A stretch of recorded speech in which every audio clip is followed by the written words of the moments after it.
Hello friends, मैं अनुज और मैं आज आप लोगों को पेट का एक पेपर सॉल्यूशन करवाऊंगा जो कि पेट के सिलेबस में निर्धारित पाठ्यक्रम के आधार पर ही होगा।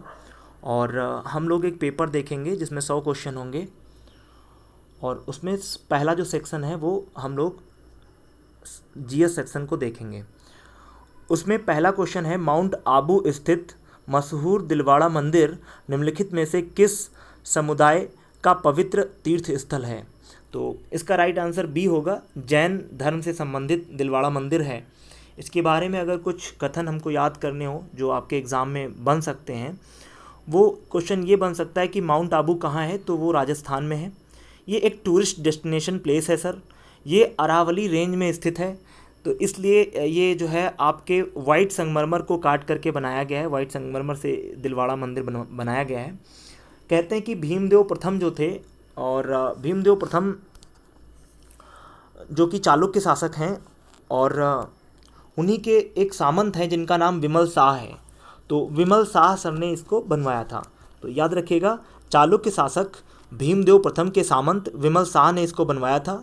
माउंट आबू जो कि संगमरमर वाइट मार्बल से बना हुआ है, राजस्थान के और गुजरात के बॉर्डर पर एक ज़िला है राजस्थान का जिसको सिरोही ज़िला कहते हैं, वहाँ पर ये स्थित है। तो बेसिकली अगर हम देखें तो जैन धर्म जितना भी इंडिया में अगर आप देखेंगे तो उसका जो फैलाव है तो वो कहीं ना कहीं आपके गुजरात, महाराष्ट्र और राजस्थान के रीजन में है। क्योंकि गुजरात में, महाराष्ट्र में और राजस्थान में, मारवाड़ जैसे इन सब रीजन में व्यापारी वर्ग खूब पाया जाता था। तो जैन धर्म को फॉलो करने वाला बेसिकली व्यापारी वर्ग ज़्यादा था। और इसके बहुत सारे अपने रीजंस हैं, चूँकि जैन धर्म में अहिंसा पर बहुत जोर दिया गया है। तो जो किसान है वो खेती भी ना करे, जुताई करेगा तो कीड़े मकोड़े मर जाएंगे, तो वो एक प्रकार से अहिंसा पर ज़्यादा जोर देते हैं। और इसलिए जैनिज़्म को जो फॉलो किया उसमें व्यापारिक वर्ग बढ़ चढ़ करके आया, क्योंकि उसको खेती करना नहीं है, तो वो लोग ज़्यादा इसमें जो है इन्वॉल्व हुए। और इसलिए आप जब देखोगे गुजरात और राजस्थान और आपका महाराष्ट्र रीजन में बहुत बड़े बड़े आपको बिजनेस टाइकून्स मिलेंगे। जैसे कि आप जानते ही हो, जितना आपका पारसी धर्म से बिलोंग करने वाले लोग हैं वो उधर गुजरात में ही आकर के बसे बेसिकली। तो उन लोगों का बसाव, और मारवाड़ी जो है वो भी बहुत बड़ा एक प्रकार से व्यापारी वर्ग है। तो इन लोगों ने जैनिज़्म को फॉलो किया, इसलिए जैन जो मंदिर हैं वो बेसिकली इधर वाल ज़्यादा आपको देखने को मिलेंगे। तो इस तरीके से हमने जैन देखा, और जैन टेम्पल जो ये दिलवाड़ा टेम्पल है वो जैन धर्म से संबंधित है, और इसको विमल शाह ने बनवाया है जो चालुक्य शासक भीम देव प्रथम का सामंत थे, है ना। इस तरीके से हमने देखा, और ये वाइट मार्बल से बना हुआ है। माउंट आबू जो कि एक हिल स्टेशन है और एक टूरिस्ट डेस्टिनेशन प्लेस भी है। और आप कह सकते हो कि माउंट आबू ये अरावली रेंज का एक पार्ट है, और अरावली रेंज का फैलाव गुजरात के पाटन ज़िले से लेकर के आपके दिल्ली के रायसीना हिल्स तक देखा जाता है। तो इस तरीके से इसका बी राइट आंसर होगा। ठीक है, अब अपन आगे बढ़ेंगे और देखेंगे नेक्स्ट क्वेश्चन, क्वेश्चन नंबर 2। और क्वेश्चन नंबर 2 में हम देखें तो कहते हैं कि पृथ्वीराज ने जो है डॉट डॉट डॉट से विवाह किया था, वह उनके शत्रु जयचंद गढ़वाल की बेटी थी। तो ये क्वेश्चन बहुत ही प्रोमिनेंट क्वेश्चन है। आप जानते हो कि चौहान डायनेस्टी में, है ना, चौहान डायनेस्टी में सबसे जो पृथ्वीराज तृतीय हैं, यानी पृथ्वीराज कौन से? थर्ड। याद रखना, पृथ्वीराज थर्ड सबसे शक्तिशाली शासक के रूप में उभरे, यानी वो बहुत ही यू कैन से दैट कि बहुत ही प्रोमिनेंट शासक हुआ करते थे और डोमिनेंट भी थे। तो पृथ्वीराज चौहान ने, कहते हैं कि अपने जो उनके विरोधी कह सकते हैं या उनके प्रतिद्वंदी जो शासक थे गढ़वाल नरेश, और जिनका नाम जयचंद है बेसिकली, जयचंद।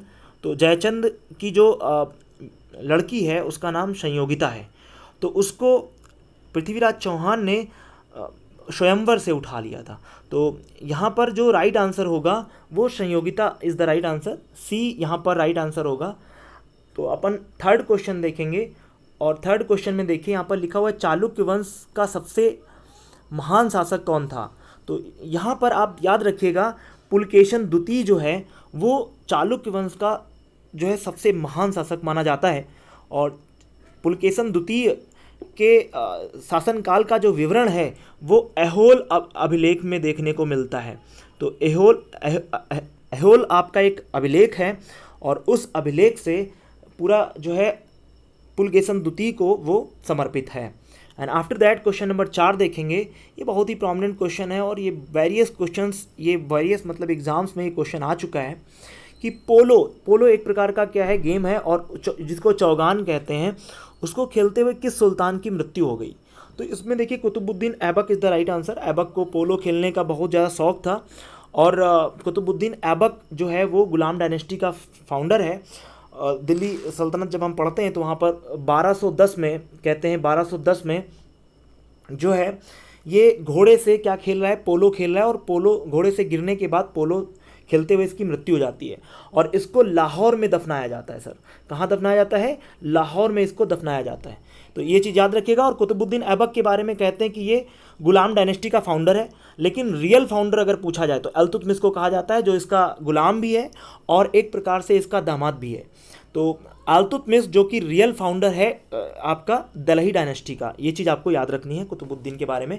और कुतुबुद्दीन ऐबक चूँकि इसने जो है आपके कुतुब मीनार का फाउंडेशन रखाया था, तो इस तरीके से भी ये इंपॉर्टेंट है। बाकी सारे क्वेश्चन आपको हम जब एंशिएंट हिस्ट्री या मिडाइवल हिस्ट्री पढ़ाएंगे तो बताएंगे। अब क्वेश्चन नंबर 5 देखिएगा। दीन ए इलाही धर्म किसने आरंभ किया? दीन ए इलाही धर्म को तौहीद ए इलाही भी कहते थे सर, तो याद रखिएगा इसको तौहीद ए इलाही के नाम से भी जानते हैं। तो तौहीद ए इलाही हो या फिर दीन ए इलाही हो, बात एक ही है। तो इसको चलाने वाले हैं आपके अकबर। तो अकबर ने इसको कब चलवाया? तो याद रखिएगा 1582 में इन्होंने जो है आपके दीन ए इलाही धर्म को चलाया।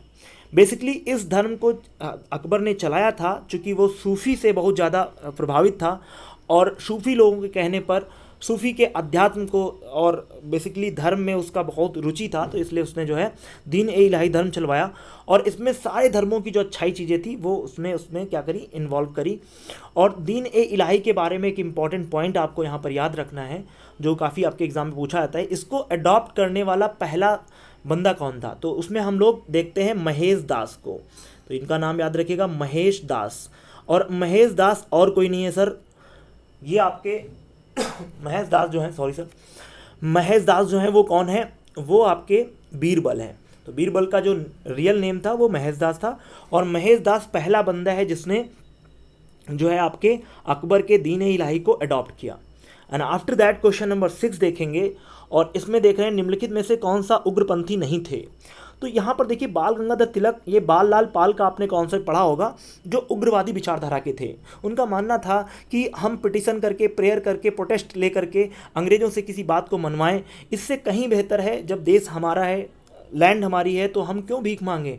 तो ये उग्र लोग थे और इनका मानना था कि हम लाठी से, डंडे से और बंदूकों से आज़ादी लेंगे। तो ये लोग बाल लाल पाल, जिसमें आपके बाल गंगाधर तिलक, लाला लाजपत राय और विपिन चंद्र पाल आते थे और इसी में आपके रास बिहारी बोस जैसे लोग आते थे। तो इसमें देखिए लाला लाजपत राय और बाल गंगाधर तिलक ये लोग तो, उधम सिंह ये भी आपके आज़ादी चाहते और मदन लाल ढींगरा ये लोग भी, करजन वाइली को मदन लाल ढींगरा मारते हैं, उधम सिंह जानते हैं आप, जनरल डायर को मारते हैं। तो ये लोग क्या है ना, इनका ऐसा मानना है कि आज़ादी हो और वो किसी भी साधन कैसे भी हों, साधन और साध्य की जब बात आती है तो ये साधन कैसे भी हों, आज़ादी मिलनी चाहिए, ये इनका कॉन्सेप्ट है। इसमें राइट आंसर डी होगा। गोपाल कृष्ण गोखले, जिनके बारे में आपने सुना होगा कि महात्मा गांधी के बहुत ही बड़े सपोर्टर थे, महात्मा गांधी के राजनीतिक गुरु थे आप कह सकते हो। तो he was the political teacher of Mahatma Gandhi. और बेसिकली गोपाल कृष्ण गोखले जो थे उनके बारे में कहा जाता है कि ये गोविंद रनाडे जो हैं, गोविंद रनाडे के शिष्य थे और इनके शिष्य कौन हैं? महात्मा गांधी हैं। तो गोपाल कृष्ण गोखले को याद रखना, ये नरम विचारधारा के हैं। इनका मानना है कि अंग्रेज सभ्य हैं, इनसे प्रेयर करो, इनसे पिटिशन करो, इनसे दया मांगो और अपनी बातों को मनवाओ, और ये सभ्य लोग हैं। तो इस तरीके से ये नरम विचारधारा के हैं, नरम यानी कि ये मॉडरेट टाइप के हैं। तो गोपाल कृष्ण गोखले के बारे में एक पॉइंट आप लोग नोट कर लीजिएगा, गोपाल कृष्ण गोखले को महाराष्ट्र का सुकरात कहते हैं। अब हम लोग आगे बढ़ेंगे क्वेश्चन नंबर 7 देखेंगे। देखिए अमृतसर संधि विच इज़ अकर्ड इन 1809, 1809 को ये जो है ट्रीटी हुई। बेसिकली ये ट्रीटी जो हुई है वो 25 अप्रैल है ना को हेल्ड हुई, और ये हुई थी अंग्रेज और रणजीत सिंह, महाराजा रणजीत सिंह जो कि पंजाब के शासक हैं, इनके बीच हुई थी आपकी 1809 में, ठीक है, और 25 अप्रैल। तो ये इस तरीके से हमने 7 क्वेश्चन देखे। अब लोग हम आगे बढ़ेंगे और आगे क्वेश्चन देखेंगे। आगे क्वेश्चन देखिएगा, क्वेश्चन नंबर 8 यहाँ पर अपन देखेंगे। क्वेश्चन नंबर 8 में कह रहा है सीमांत गांधी किसे कहा जाता है। सीमांत गांधी या इंग्लिश में इनको फ्रंटियर गांधी के नाम से जानते हैं।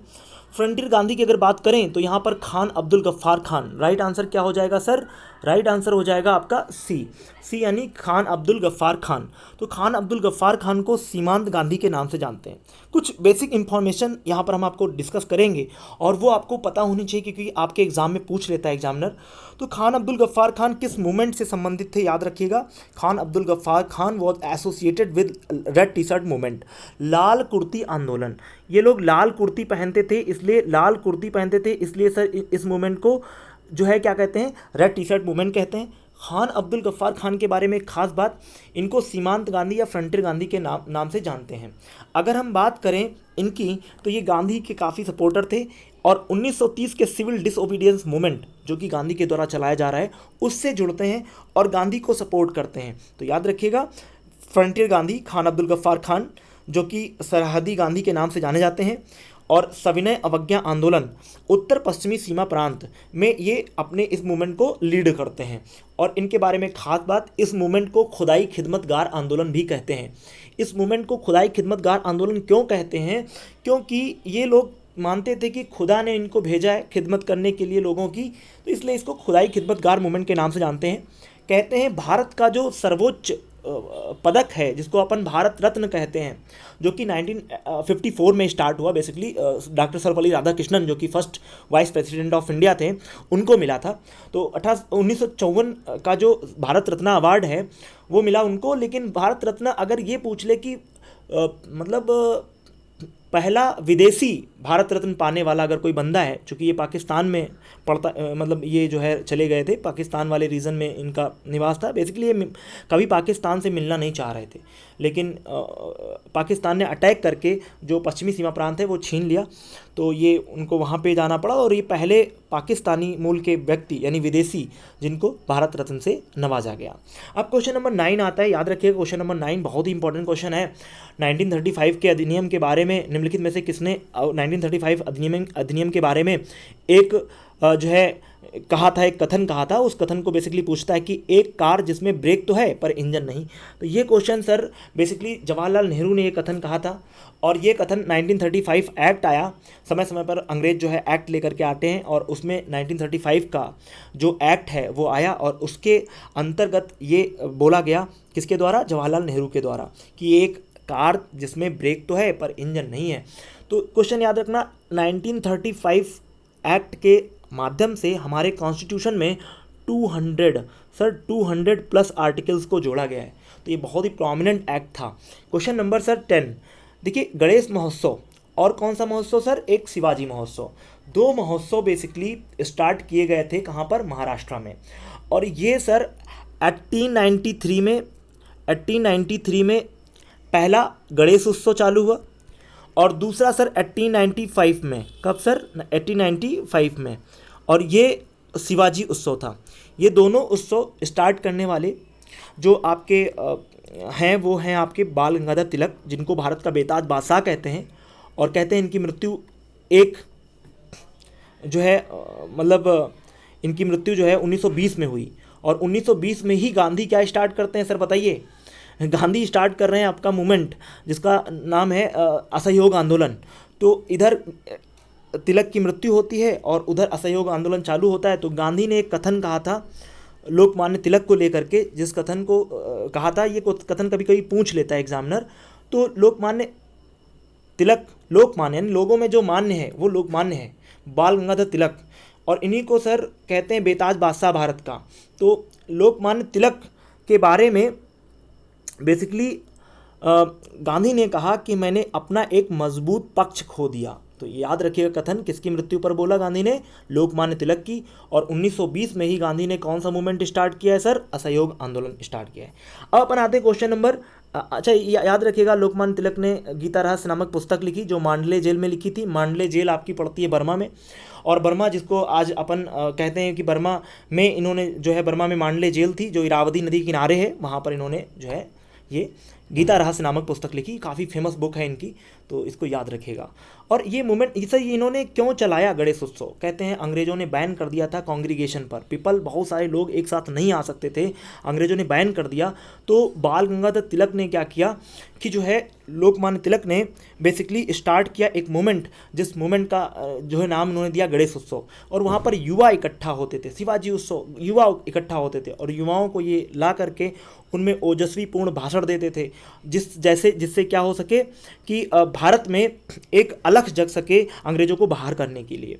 तो इस तरीके से क्वेश्चन आप कह सकते हो, धर्म का सहारा लेकर के इन्होंने आज़ादी की जो है लड़ाई में पार्टिसिपेट किया और युवाओं को मोटिवेट किया।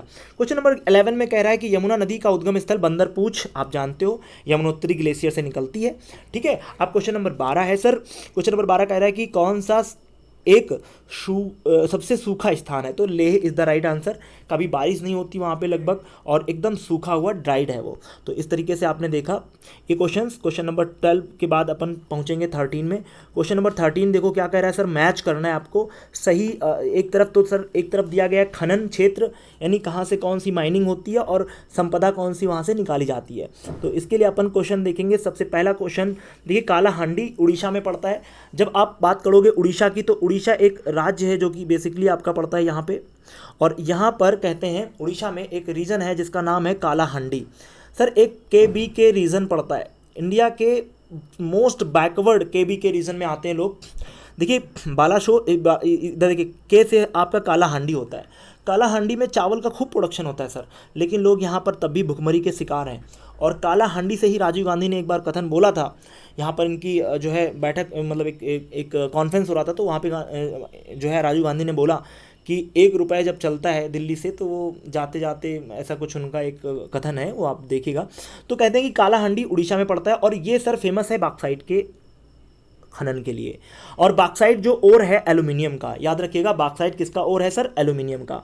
जावर आप जानते हो, जावर की खान, जस्ता और आपके जा से जावर, जा से जस्ता, और लेड पीबी। तो पीबी का जो ओर होता है वो क्या होता है, गैलेना होता है, याद रखना। तो जावर बेसिकली आपका जस्ता और राजस्थान संबंधित है। कोलार एक खान है जो गोल्ड के प्रोडक्शन के लिए है, एयू, आपने देखा होगा एयू यानी गोल्ड। तो गोल्ड के प्रोडक्शन के लिए देखिए 2 ही खाने हैं जिनसे आपका सोना निकाला जाता है बेसिकली, एक तो कोलार की खान, एक हट्टी की खान, दोनों कर्नाटक में पड़ती हैं। तो कोलार होगा। मेषाबानी जो है वो आपका तांबा के प्रोडक्शन के लिए संबंधित है। तो इस तरीके से अगर हम क्वेश्चन देखें तो इसमें आपका राइट आंसर क्या हो जाएगा, इसमें राइट आंसर हो जाएगा 13 में राइट आंसर हो जाएगा आपका, देखिए C is the right answer here, C is the right answer here, C यहाँ पर सही है। फिर देखो कह रहा है कि दक्षिण एशिया का सबसे बड़ा मरुस्थल, सर याद रखना दक्षिण एशिया की अगर बात हो रही है तो सबसे बड़ा मरुस्थल होगा थार का मरुस्थल, जो आपके राजस्थान में पड़ता है। बेसिकली राजस्थान और गुजरात में इसका फैलाव है, तो इसको आप याद रखिएगा। थार का, जिसको ग्रेट इंडियन डेजर्ट भी कहते हैं, क्या कहते हैं, ग्रेट इंडियन डेजर्ट। और दुनिया का सबसे बड़ा अगर हम जो है मरुस्थल देख लें, डेजर्ट देख लें, तो वो आपका सहारा मरुस्थल होता है, which is locate in African continent. And after that question number 15, question number 15 कह रहा है कि निम्नलिखित में से कौन सी ऐसी नदी है जो विषुवत रेखा यानी 0 डिग्री को, इक्वेटर को 2 बार काटती है। ऐसी रेखा जो 0 डिग्री को 2 बार काटती है, सर ये अफ्रीकन कॉन्टिनेंट में रिवर पड़ती है। इस रिवर का नाम है जायरे, और जायरे रिवर को ही सर कांगो रिवर भी कहते हैं। ये पॉइंट बहुत इंपॉर्टेंट है सर, कांगो रिवर भी कहते हैं इसको। तो Congo river is also called जायरे river, which is cuts twice equator को 2 बार काटती है। ये चीज़ याद रखिएगा आप लोग। और कहते हैं कि जो आपका अफ्रीकन कॉन्टिनेंट है उसकी सबसे बड़ी जो नदी है, इवन दुनिया की सबसे लंबी जो नदी है वो कौन सी है, नील नदी है। नाइल जो कि बेसिकली ब्लू नाइल है, तो सबसे बड़ी जो आपकी लंबी नदी है, तो लंबी नदी होने का उसको श्रेय मिलता है। और सेकेंड सबसे बड़ी जो नदी है वो कांगो या जायरो नदी है, ठीक है, ये चीज़ याद रखिएगा आप लोग। फिर क्वेश्चन नंबर देखिए आपका जो है 16 है, मेक इन इंडिया पहल का शुभारंभ कब किया गया था, तो याद रखिएगा सितंबर सितंबर 2014 में, सितंबर 2014 में मेक इन इंडिया जो चालू हुआ, 25 सितंबर बेसिकली 25 सितंबर को याद रखिएगा, 25 सितंबर 2014 को ये जो है आपका मेक इन इंडिया प्रोग्राम चालू हुआ। तो इस तरीके से आप लोगों ने 16 नंबर क्वेश्चन देखा और आई होप आप लोगों को ये क्वेश्चन समझ में आ गया होगा। Now we will discuss next question, question number 17। Question number 17 में कह रहा है कि राष्ट्रीय कृषि एवं ग्रामीण बैंक नाबार्ड, बेसिकली नाबार्ड की स्थापना की गई थी। तो ये क्वेश्चन बहुत ही प्यारा है और बहुत बार एग्जाम में आता है, कभी कभी तो इसका नाबार्ड का फुल फॉर्म ही पूछ लेता है सर, तो याद रखना आप लोग। इसकी स्थापना बेसिकली नाबार्ड की एक आपका बैंक है जो कि कृषि से संबंधित लोगों को जो है क्या करता है, पैसा मुहैया कराता है। और नाबार्ड जो है बेसिकली उसकी स्थापना हुई थी 12 जुलाई, कब सर बोलो, 12 जुलाई और 1982 में। ये बहुत ही इंपॉर्टेंट क्वेश्चन है, काफ़ी बार एग्जाम में आपके पूछा गया है। अब देखिए ये कह रहा है कि केंद्रीय बजट में रेल बजट को किस वर्ष विलय कर लिया गया था, तो राइट आंसर होगा 17। 2017 में इसको क्या कर दिया गया, मर्ज कर दिया गया। केंद्रीय बजट जो है, सेंट्रल जो बजट आता है उसी में रेल बजट को मर्ज कर दिया गया, विलय कर दिया गया। क्वेश्चन नंबर आपका है, देखिए यहाँ पर, भारत में श्वेत क्रांति के जनक, who was the father of white revolution in India, तो right answer is doctor V Verghese Kurien. Doctor V Verghese Kurien को भारत का मिल्क मैन भी कहते हैं, तो याद रखिएगा मिल्क मैन ऑफ इंडिया किसे कहते हैं, डॉक्टर वी वर्गीज कुरियन को। और भारत में डेयरी रिसर्च इंस्टीट्यूट, अगर क्वेश्चन पूछ ले कि दुग्ध डेयरी रिसर्च इंस्टीट्यूट कहाँ पर है, तो करनाल हरियाणा में है, करनाल हरियाणा में है। ये क्वेश्चन आपके मिलाने के लिए आया। अगर आपसे पूछ ले कि आपका बुफेलो रिसर्च इंस्टीट्यूट, भैंस अनुसंधान केंद्र कहाँ है, तो ये भी आपका पड़ता है करनाल हरियाणा में। तो याद रखिएगा जो कि श्वेत रिवॉल्यूशन है उसी को हम लोग ऑपरेशन फ्लड के नाम से जानते हैं, ऑपरेशन फ्लड कहते हैं इसको। और मिल्क रिवॉल्यूशन, दुनिया में सबसे ज़्यादा मिल्क का प्रोडक्शन भारत करता है। और ओवरऑल अगर 28 राज्यों में अगर हम देखें और केंद्र शासित प्रदेशों में, तो टोटल आपका जो यूपी है वो सबसे ज़्यादा मिल्क का प्रोडक्शन करता है। तो इस पॉइंट को आप याद रखिएगा। And after that question number 20 कह रहा है राजकोषीय घाटा का क्या अर्थ है, तो राजकोषीय जो घाटा होता है वो सरकार के कुल राजस्व और कुल व्यय के बीच में जो डिफरेंस होता है उसी को अपन राजकोषीय घाटा या फिर आपके रेवेन्यू डेफिसिट के नाम से जानते हैं। आई होप आप लोगों को ये क्वेश्चन समझ में आ गया होगा।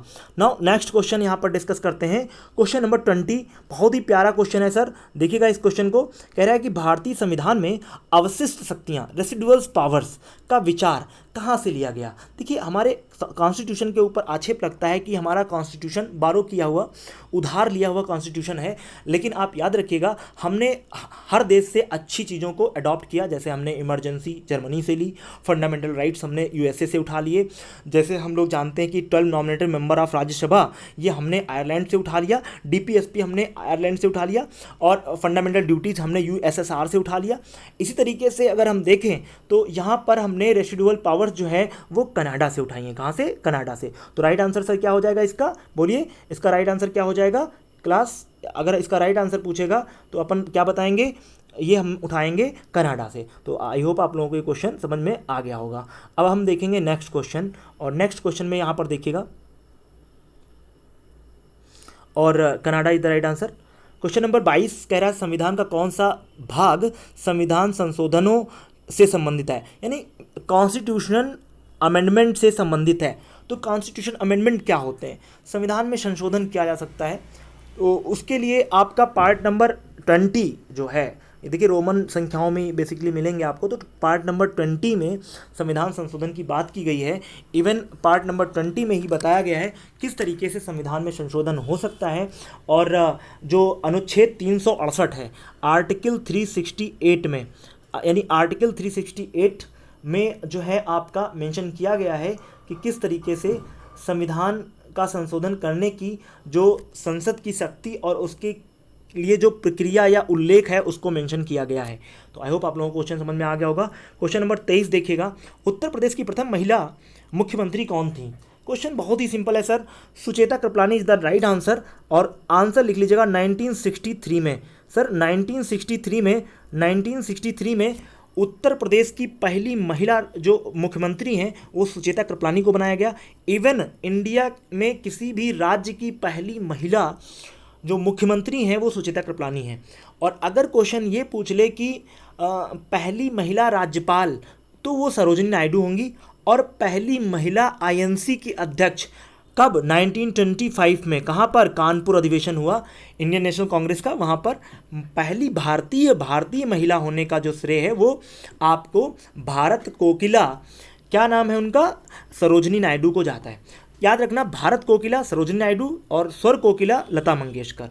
अब क्वेश्चन नंबर 20 है सर, देखिए कि राष्ट्रपति मंत्रिपरिषद के सदस्य को कैसे बर्खास्त कर सकते हैं। तो सीधी सी बात है, प्रधानमंत्री के जो है सिफारिश के आधार पर, यानी उनकी सिफारिश, रिकमेंडेशन ऑफ पीएम, है ना, तब आपका राष्ट्रपति क्या करेगा, मंत्रिपरिषद के किसी भी सदस्य को बर्खास्त कर सकता है। क्वेश्चन नंबर 25 देखिएगा, कह रहा है कि भारतीय संविधान के अनुसार सरकार के कितने अंग होते हैं। तो सीधी सी बात है, सरकार के 3 अंग होते हैं, एक आपका विधायिका, एक आपका कार्यपालिका और एक आपका क्या, न्यायपालिका।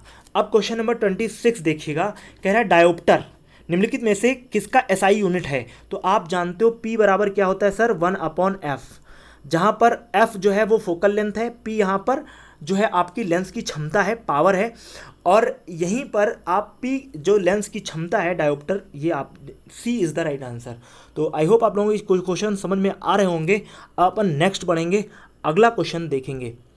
क्वेश्चन नंबर 27 कह रहा है, यदि लोलक को निर्वात में दोलन करता है, यदि कोई लोलक है और वो निर्वात में वैक्यूम में दोलन करता है तो उसकी समय अवधि क्या होगी। तो उस पर कोई इफेक्ट नहीं पड़ता, there will be no effect, तो अपरिवर्तित रहेगा, आप कह सकते हो C is the right answer.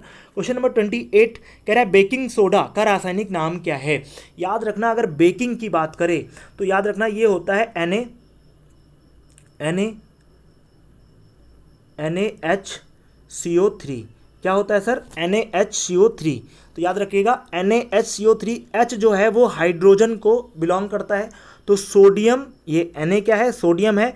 Na पर आप जानते हो कितना पॉजिटिव चार्ज होता है, सिंगल पॉजिटिव चार्ज होता है। Na कितना इसका परमाणु क्रमांक, ये आपका होता है आपका 11, इसीलिए टूटता है किसमें, 281 में टूटता है। तो इसको तोड़ोगे 1s2 2s2 2p6 3s1 में टूट जाएगा। तो s ब्लॉक में जा रहा है, तो s ब्लॉक का एलिमेंट है, Na पर पॉजिटिव चार्ज होता है, सोडियम, और यहाँ पर ये हाइड्रोजन का भी सेंस देता है, और H अगर बाद में लगता है तो क्या बन जाता है, दो यौगिकों के, दो एलिमेंट्स के बीच में, तो इसको बाई कहते हैं, सोडियम बाई कार्बोनेट। CO3 क्या होता है, कार्बोनेट, तो सोडियम बाई कार्बोनेट या फिर NaHCO3 या सोडियम हाइड्रोजन कार्बोनेट कह लो, तो दोनों सही होते हैं।